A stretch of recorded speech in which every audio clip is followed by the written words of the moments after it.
Development of client-side applications can be very challenging, as we all know. We as Ember developers are often tasked to build up super interactive applications and to do so based on rudimentary designs that are dreamt up by people that have no background in programming. Because the designs that we receive are often static in nature, we oftentimes find ourselves in situations where it's hard to estimate how long it will take to deliver a feature.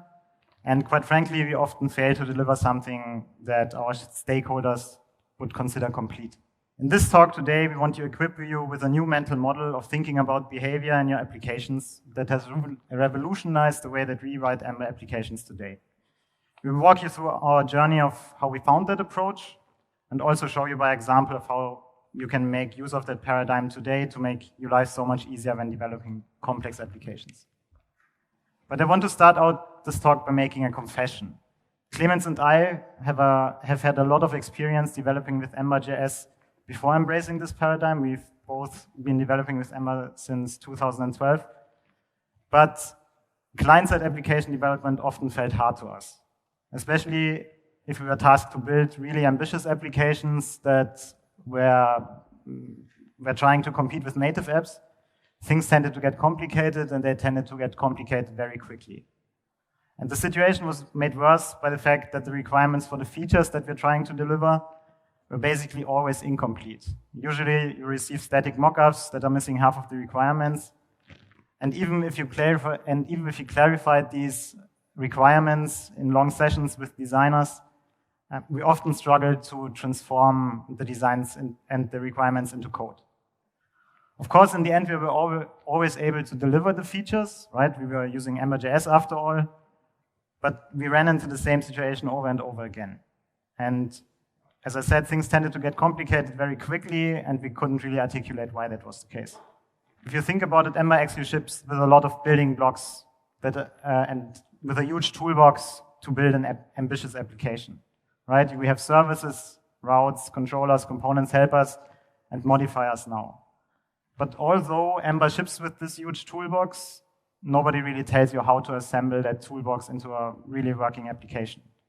And if you think about it, on top of data down actions up, except of the usual way to load data in the route layer, pass it down to the controller level, and then render components based on that, there's really nothing like an architecture paradigm really to speak of, right? The only thing that we have in these terms is data down actions up, right? And to anybody who's not familiar with what data down actions up actually means, it's just the idea that inside of your system you have some kind of data or state, and you can pass down that data into the template layer, and then the Glimmer rendering engine will take care of rendering that data for you as a representation in HTML. And whenever you want to change something in your system, you send an action up, and we usually mean user interaction by that. Yeah? So a user does something, and then we send an action up, an action handler gets called, and the data and state gets updated, right? And then the Glimmer rendering engine will render the template with the updated data for you again, and then the cycle continues.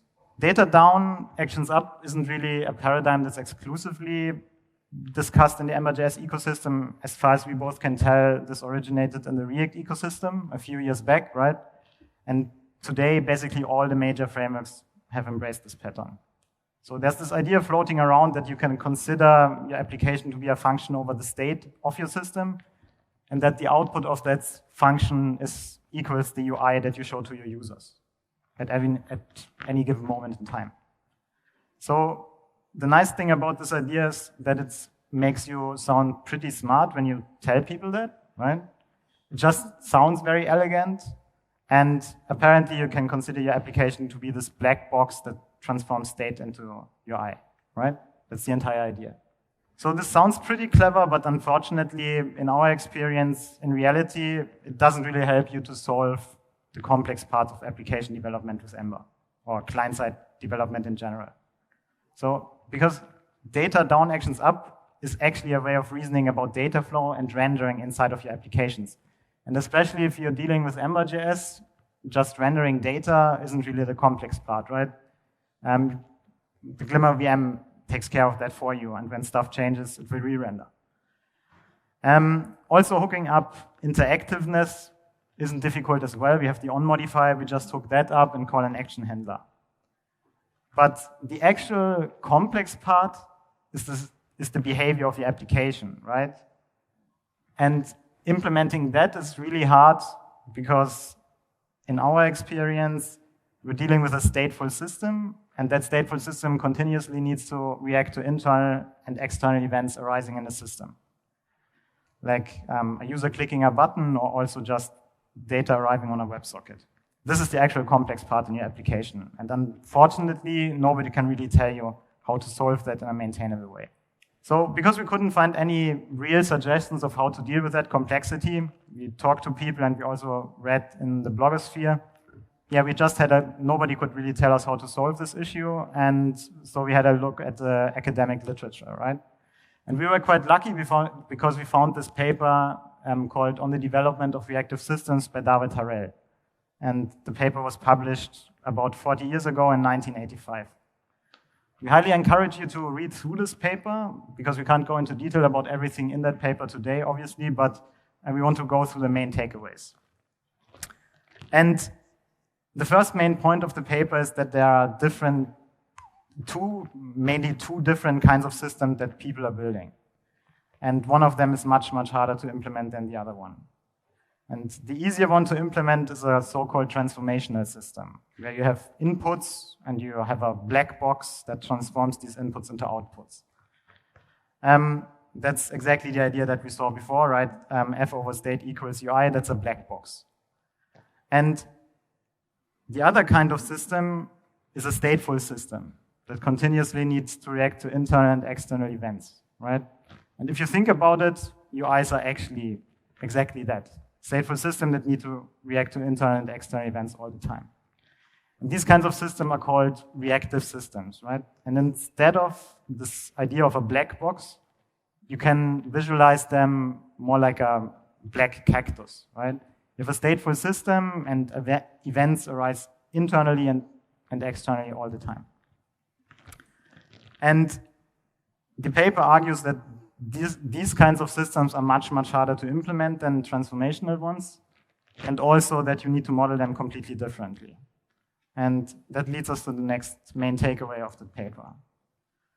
Because it states that you could, mathematically speaking, think about modeling a reactive system as a transformational one and just take the time as the second parameter to this function, right? So there's also this idea floating around that everything will be fine if you just re-render all the time. And it's quite interesting because the paper from 40 years ago explicitly states that, yes, mathematically speaking, you could think about your system that way, or you could think about modeling that system that way. But in reality, it's just an impractical way of doing things because it tends to get complicated too quickly and nobody will be able to reason about the system anymore. Luckily for us, the paper also suggests a way to actually model these kinds of systems properly. And it suggests to do so based on states, events, and transitions that happen on these states based on events that arise in the system. And it also comes up with a visual language of how to describe these kinds of systems. And you can see that here on the slide. The visual language that they come up with is called a state chart, and it's not too important how these things work, right? But you can just think of them as state machines on steroids, right? They have additional properties compared to state machines. The main points are that they can be nested, so you get around the problem of state explosion, which you might have account of if you were using state machines before. And also you can have parallel states. So how does this help us to solve the problem at hand, right? How does this solve the complexity of data down actions up? It actually helps a lot, because we finally have a way to reason about the behavior in our systems. So it turns out we were just trying to model a reactive system with a transformational approach, which is, as I remind you, just an impractical way of doing things, and the paper from 40 years ago already told us so. So our solution to this problem that we are discussing is to do as the academic literature tells us, and to create an explicit model of your application, of the behavior in your application, forward events to it, and let the model decide what should happen next. So this might not seem like a super huge deal at first, if you think about it, but in reality it gets rid of basically the entire complexity of what you had to deal with before. So again, the idea is to create an explicit model of the behavior in your application, send events to it, and have the model decide what happens based on the events that occur in the system. And also what might be important to point out here is that much like with the data down actions up approach, this isn't only meant to, or we're not suggesting to build one big model of your application and just drive the entirety of your application based on that.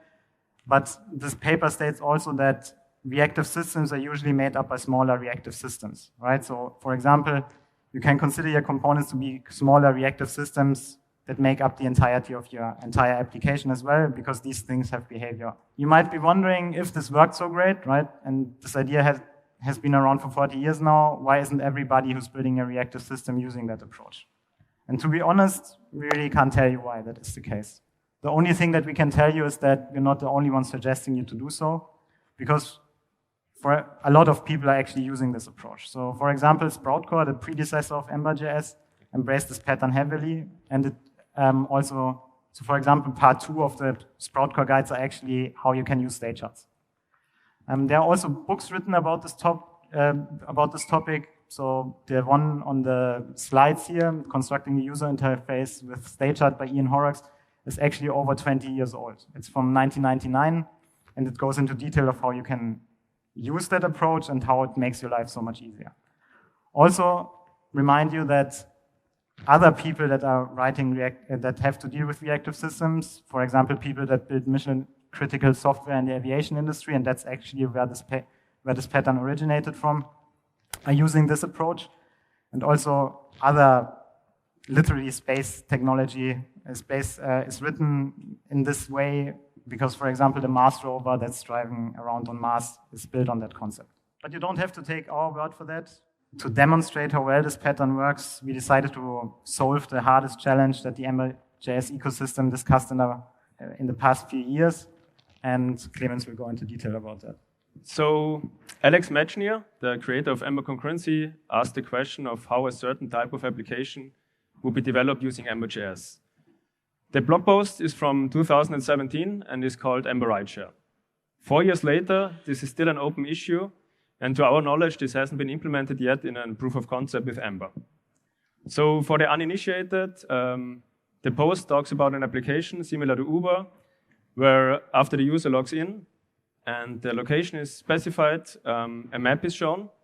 The user can then request a ride, is assigned a driver, gets picked up, and eventually arrives at the destination where the price for the trip is paid.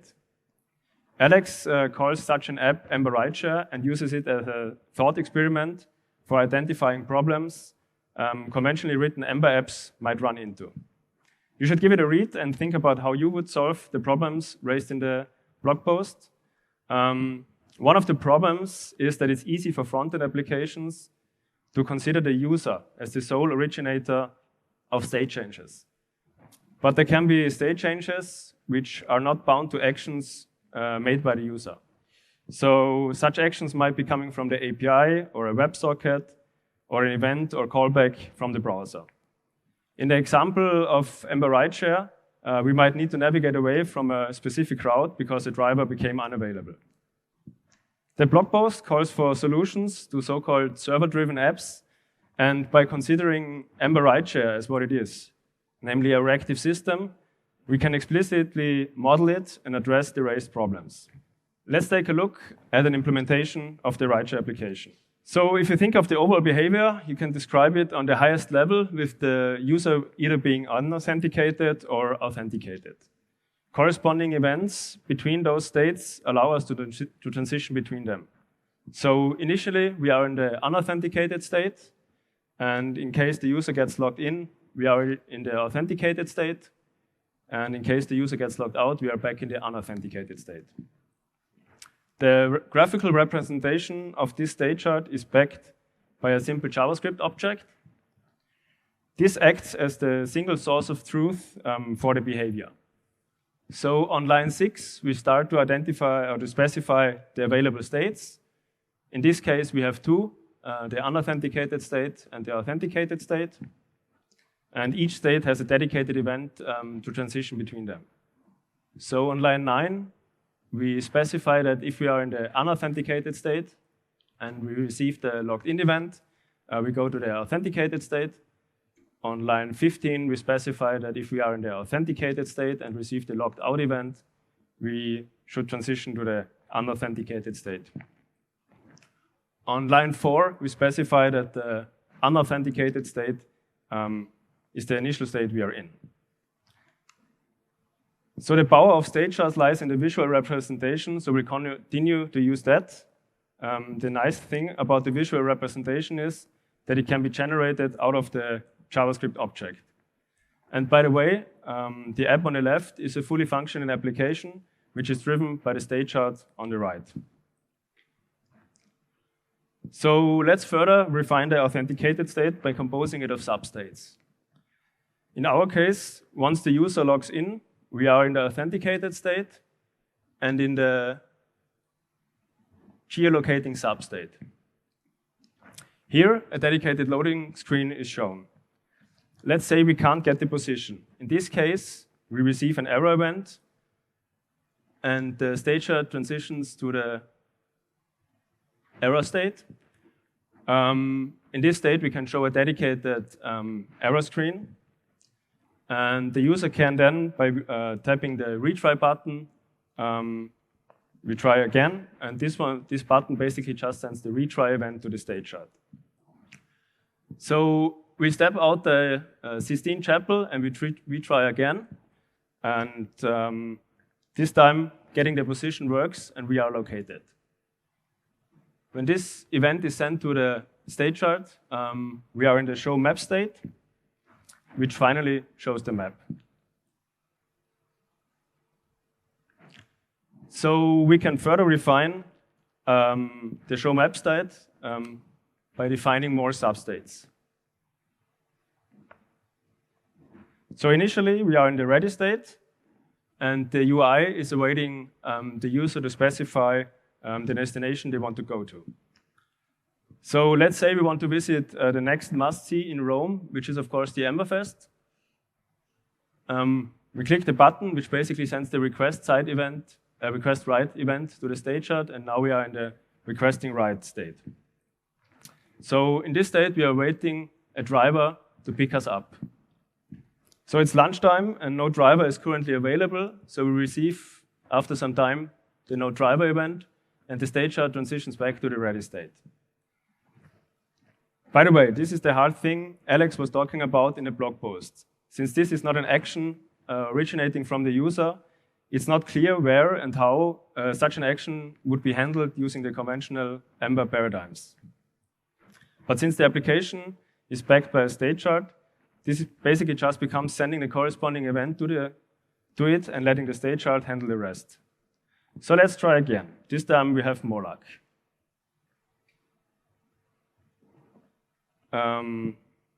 Dumpster has finished his lunch, and he will pick us up. So as we see in the state chart, we could now go back to the ready state by sending the cancel event, but we're not doing that. We eventually get picked up by the dumpster, so we receive the pickup event. We're in the writing state, and once we arrive at Emberfest, we're basically finished with the write, and then we have to pay dumpster, and after we pay and the pay event is sent to the state chart, we're back at the ready state. So this basically demonstrates the functionality of the rideshare application. The UI and the behavior itself are by no means complete, but the basic business logic is covered. Let's do a recap. We have seen how we can describe behavior with a state chart and incrementally dive deeper and further refine the states. By using a state chart, it's always clear which state the application is in and what events and transitions are possible. All the things Alex said in the blog post being difficult are solved just by treating it as what it is, namely a reactive system. Also, notice how easy it is to understand what the behavior of the application is, though it's already quite complex. This is a behavior of a working application, and the image can be understood by everybody. The visual aspect of state charts is one of the advantages. So state charts can be used as a shared language to talk to all stakeholders, even without them knowing what state charts are or how they work. New states, based on additional requirements, can be added easily, and reacting to changed requirements is also easy, since we already have an overview of the whole behavior at hand. It's straightforward to spot unhandled cases as well. So things like, what should actually happen when we get an error in state X, or what should we do if something takes too long in state Y? And being able to visualize the behavior also comes in handy in 3 months when you have to go back and figure out what the thing is actually doing. The visualization can also be included in the documentation, and by this, you have an always up-to-date visual describing the behavior. So much for demonstrating the rideshare application. Let's take a look at how this is actually implemented in code. So at this stage, we have the behavior described in a simple JavaScript object. The object contains the states and substates and defines the transitions between them. It also defines side effects which should happen when transitions occur. Now we want to make use of the described behavior and ensure that our app is behaving the way we intend it to. This is where the Ember state charts add-on takes the stage. We need to import the useMachine usable from Ember state charts, and then we can use it and pass the object describing the behavior as an argument. This will interpret the state chart and react to events sent to it. So in this example, we are using it with the behavior within a service, but state charts could and definitely should be used to describe behavior of components as well. By this, each component has its behavior explicitly defined. And as you know by now, state charts react to events being sent to them, so let's take a look at how we do that. Normally, you would handle an event within a template with a dedicated action handler, say within an action of a component. So in this case, we have a logout action, which implements the business logic of, well, logging out the user. By using a state chart, we only need to send a dedicated event and let the state chart figure out the changes and side effects. So we can simply invoke the send method on the state chart and pass the name of the event. The actions up paradigm goes in the right direction, but by letting the state chart handle the event, we make sure that the correct and explicitly defined behavior is used. Of course, we can also send events directly within JavaScript. So if we take a look at this code, we see that we are awaiting the login user. If it succeeds, we transition to the authenticated route. If there was an error, we show a model. When a state chart is used instead, the implementation changes. So in case of a success, we send a dedicated logged-in event and pass the user as a payload. And in case we get an error, the auth error event is sent and the error is passed along. So again, the explicitly defined behavior will take care of what needs to be done. And this is basically all which is needed to use state charts within your Ember application. To recap and to reiterate what we discussed in this talk. We started out in a world where we were constantly struggling with implementing the actual behavior in our applications. Thinking in data down actions up terms didn't really help us to implement application behavior because it failed to address the actual complexities of client-side development. After looking into the literature, we realized that this wasn't the fault of the technology that we were using. JavaScript isn't the issue here, and also no brand of client-side application framework is to blame, right? But rather the issue was that we were just thinking about the systems that we were building in the wrong way. And that we tried to model a reactive system as a transformational one, which the literature from over 40 years ago already told us is an impractical way of doing things. So to tackle the challenge, we embraced the explicit modeling of the reactive system that we were building. And this gets rid of much of the complexity that you actually have to deal with. Yeah, because it really doesn't matter what is happening in your system. Everything that is happening can be considered an event, and you can just forward that event to the explicit model that you create and let the model decide what should happen next. As you might be able to tell, we're very, very excited about this pattern. We have used this for many years now, but we're still constantly surprised by how much easier it makes our lives as Ember developers. Clemens and I together run a consultancy called EffectiveEmber. that helps teams build with Ember.js and also level up teams in the process. Because we want to celebrate Emberfest, obviously, and the idea of modeling reactive system explicitly, we decided to have a celebratory giveaway for the people on site here. And we want to give away some consulting hours of us to 3 teams on site here. To take part in the giveaway, just approach us in the hallway and tell us about the biggest challenges that you were facing building with Ember. And we can discuss of how you can model that as a reactive system and make your lives easier. Because we have a hybrid event this year, right? We also want the people at home be able to take part in this giveaway. And to do so, you can just go to our homepage, EffectiveEmber.com, click the schedule call link, and just do the same. Tell us about the most complex issues that you have while developing with Ember, and we can help you, and we'll discuss with you of how to solve them as a reactive system. You can also visit the emberstagecharts.com documentation site, which has a tutorial on it, where you can walk through and try out the concepts for yourself. And there's also some more documentation about the topic in general. So let us close with a final statement.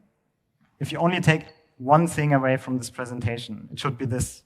You're modeling a reactive system, or you're building a reactive system. You can ignore the fact, but we can tell you from experience that if you embrace this, you will have a much, much easier time to build complex systems on the client side.